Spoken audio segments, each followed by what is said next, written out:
한번 헤어지면 끝이라고 본인은 헤어지면 바로 차단하고 하루면 다 잊는다고 했던 사람이라도 이런 연애를 하셨다면 무조건 후폭풍이 옵니다. 우리가 절대 다시 만날 일은 없을 거야. 미안해.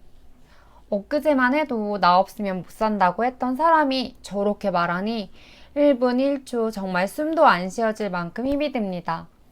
이별을 인정하려고 했지만 도저히 이대로 끝낼 수는 없을 것 같아서 며칠이 지나지 않아 내가 상대방에게 잘못한 것들을 고민하고 또 고민해서 장문의 톡을 보내는데 상대방의 돌아오는 말은 이제 더 이상 연락하지 않았으면 좋겠어. 나도 힘들다. 미안해. 이렇게 마지막 카톡을 받고 나서 이제 정말 더 이상은 어떤 연락도 못하겠어. 진짜 영영 끝인 것만 같아서 너무 무섭습니다. 처음에는 좌절하다가 이기적인 상대방의 분노가 나기도 하고 그래도 행복했던 우리의 연애 시절을 생각해보면 이런 사람 다시 못 만날 것 같고 정말 그 사람에게도 후폭풍이 올까요? 안녕하세요. 헬로 열매의 열매입니다. 헤어질 때 모질게, 아프게, 킹 단호하게 말한 전 남친, 전 여친이었지만 결국에는 후폭풍이 와서 연락이 올 수밖에 없는 사람들 특징에 대해서 준비해봤습니다. 우선 첫 번째는 기존에 연애를 했던 경험이 있더라도 제대로 된 연애가 나와 처음이었거나 나이에 비해 늦게 연애를 시작한 사람이에요. 예를 들어 내가 첫 연애는 아니어도 여자친구, 남자친구랑 뭘 해보는 건 다 내가 처음이었던 그런 사람 있잖아요. 연애를 하면서 커플 여행을 가본 사람은 내가 처음, 이렇게 오래 만나본 사람은 내가 처음, 상대방의 생일을 챙겨준 사람도 내가 처음, 10단 도시락을 싸준 사람도 내가 처음, 상대방이 너랑 해본 게 다 처음이야 라고 말했던 경우에요. 기존에 연애를 했더라도 굉장히 짧게 했고 추억을 쌓을 수 있는 기회들이 적었다면 첫사랑만큼이나 나는 상대방에게 굉장히 중요한 의미입니다. 기존의 데이터가 없는 만큼 상대방에게 나의 의미는 생각보다 굉장히 강렬해요. 기존의 데이터가 적긴 해도 연애를 안 해본 건 아닌데 그래서 헤어지고 나서 전전 사람들과 헤어졌을 때의 마음과 우리와 헤어졌을 때의 마음을 무의식적으로 애매하게 비교하게 되는데요. 기존에 짧게 만났던 사람들과 비교해보면 어떨까요? 당연히 전 여친, 전 남친과 헤어지면 그때는 하루 만에 잊어버렸던 것 같은데 이번 나와 헤어진 연애는 왜 이렇게 힘들지 하면서 시간이 지나면 지날수록 처음 경험해보는 후폭풍에 매우 혼란스러워 합니다. 그래서 나이에 비해서 늦게 연애를 시작한 분들은 이런 경험을 이미 다 했었어야 하는데 이제야 이런 감정을 처음으로 느끼게 되는 거예요.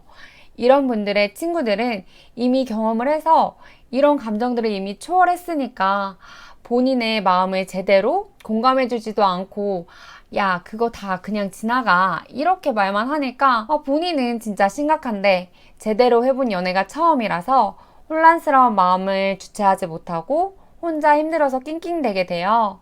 그러다가 감정을 해소시키려고 상태 메시지로 힘든 티를 내기도 하고 프로필 뮤직에 이별 노래 콜렉션을 만들어 놓기도 합니다.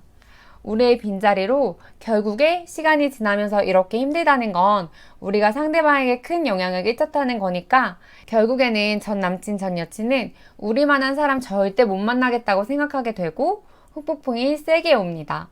두 번째는 익숙한 걸 편안해하는 사람이에요. 예를 들면 어떤 음식에 꽂히면 그 음식만 주구장창 먹는 사람들, 편안하고 익숙한 걸 좋아하는 사람들은 멀리 가기보다는 살고 있는 지역의 맛집이나 카페를 반복해서 많이 가요. 그런 경우에 특히 본인의 동네에 여친, 남친이 많이 놀러 갔다면 어딜 가도 전 남친, 전 여친의 흔적이 있기 때문에 결국에는 후폭풍이 오지 않을 수가 없어요. 거기에 텀블러나 지갑, 이어폰 등 생활 속에 필요한 생필품들을 많이 선물해줬다면 무의식적으로 생각이 나면서 후폭풍이 세게 옵니다. 세 번째는 전 남친, 전 여친이 나에게 본인의 이상형이라고 했거나 이상형에 가까운 사람이라고 한 경우예요.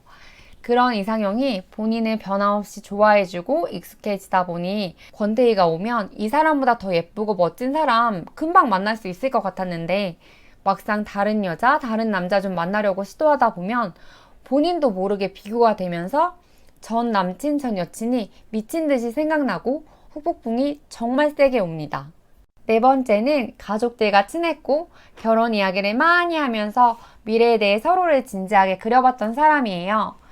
예를 들어 날짜와 시기를 구체적으로 말하지는 않았지만 집은 어떻게 할 건지, 결혼식은 어디서 할 건지, 내 친구들은 이렇게 하던데, 아이는 몇 명 낳고 나는 이렇게 키우고 싶어 등등의 이야기를 많이 공유했던 경우입니다.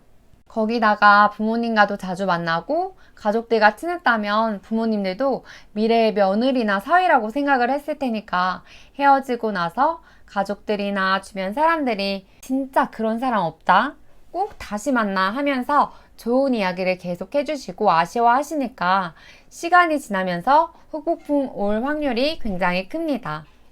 또한 서로 진지하게 미래를 그려봤던 만큼 일상 대화뿐 아니라 서로의 감정과 생각들을 공유하고 이해했을 테니까 서로에게 정신적으로도 의지가 되었을 거예요.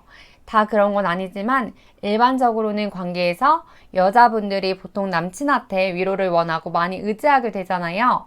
근데 상대적으로 남자가 여자친구에게 많이 의지했었다면 나중에 이별 후에 힘든 일이 생기면 그때 남자는 반드시 후폭풍이 엄청 옵니다.